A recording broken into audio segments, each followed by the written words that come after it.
Bonjour à tous, c'est Paldam pour vous parler aujourd'hui d'un sujet de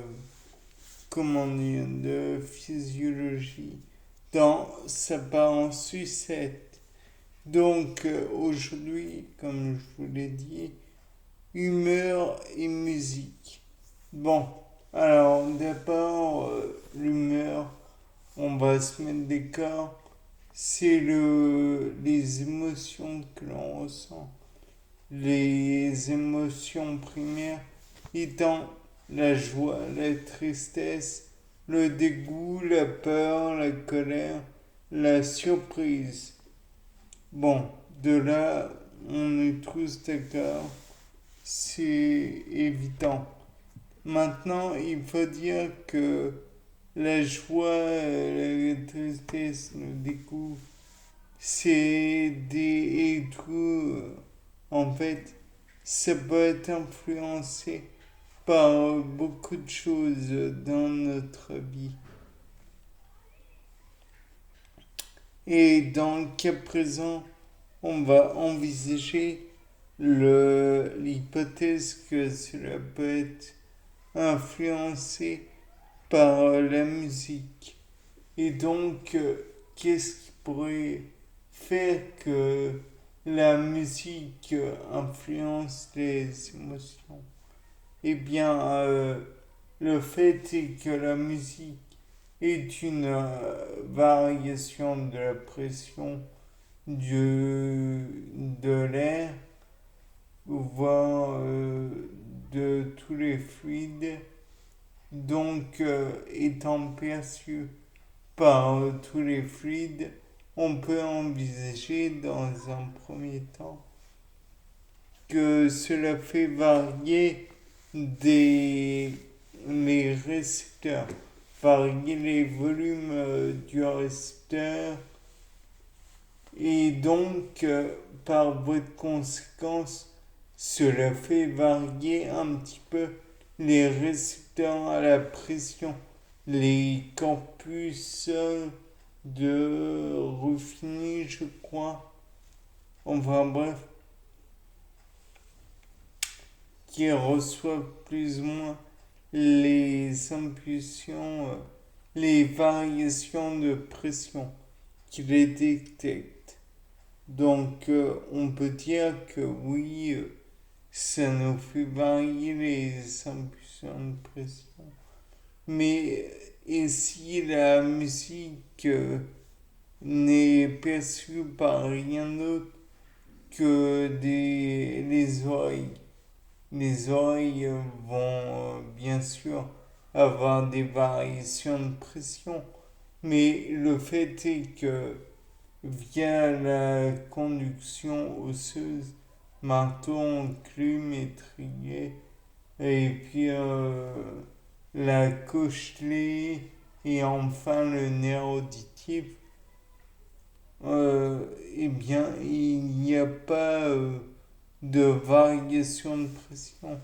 Et d'autant plus que si la trompe de Stache existe, c'est pour un, deux, trois. C'est pour empêcher toute variation trop importante de pression. Donc, la pression de l'atmosphère est équivalente à la pression à l'intérieur de l'oreille, à la pression de l'oreille interne. Et donc, dans ce cas, cela ne peut pas être la variation de pression qui, qui est engendrée, qui donnerait du plaisir. Donc, on peut envisager le fait que, par exemple, c'est les, comment dire, le potentiel nerveux, le potentiel d'action qui va être créé par la cochlée, qui va donner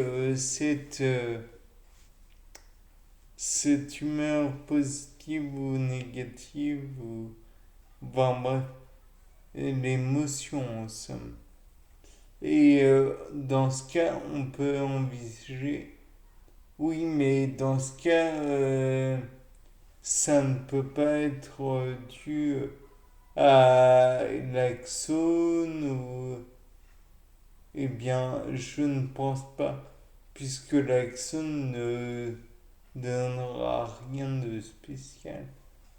À la limite, peut-être est-ce la conduction saltatoire du potentiel d'action qui finalement donne des émotions au cerveau. Mais là encore, ça ne justifierait peut-être pas tout, puisque comment dire, la musique ne fera pas avoir envie de danser ou quoi que ce soit. Donc, même si on est d'accord, la musique ne contrôle pas les mouvements des gens. Néanmoins, on a vu la célèbre vidéo de la danseuse atteinte de la maladie de Parkinson, euh, qui est arrivée à redanser. Donc, à l'écoute du, du lac des Cygnes.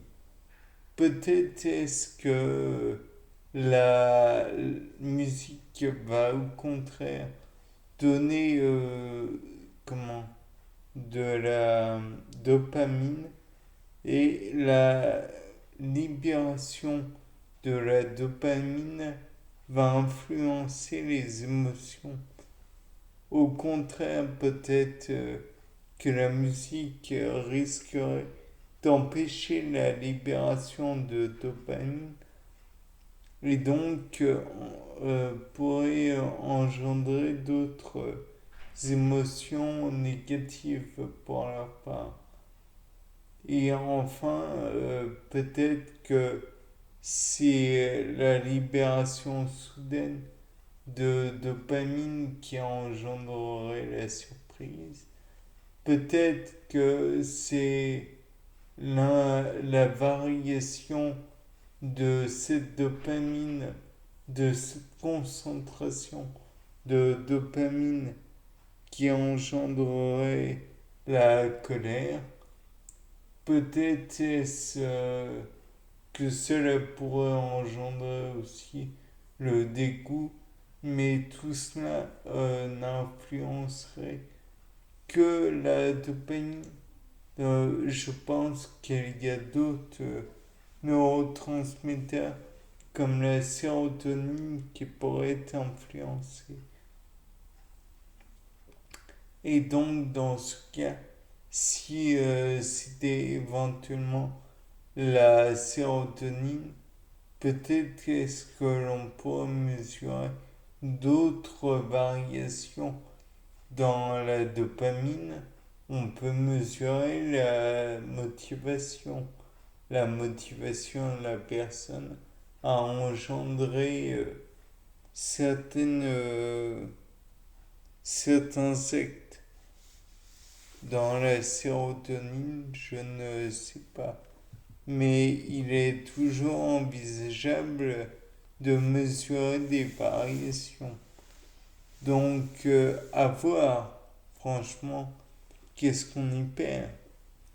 Et ensuite, donc, cette sérotonine pourrait peut-être amener, en plus, valable aussi, c'est valable aussi pour la dopamine, mais peut-être que l'on pourrait envisager d'autres produits qui pourraient améliorer les conditions de vie chez les personnes atteintes naturellement de la maladie de Parkinson, la maladie, la myopathie, et d'autres maladies du système nerveux.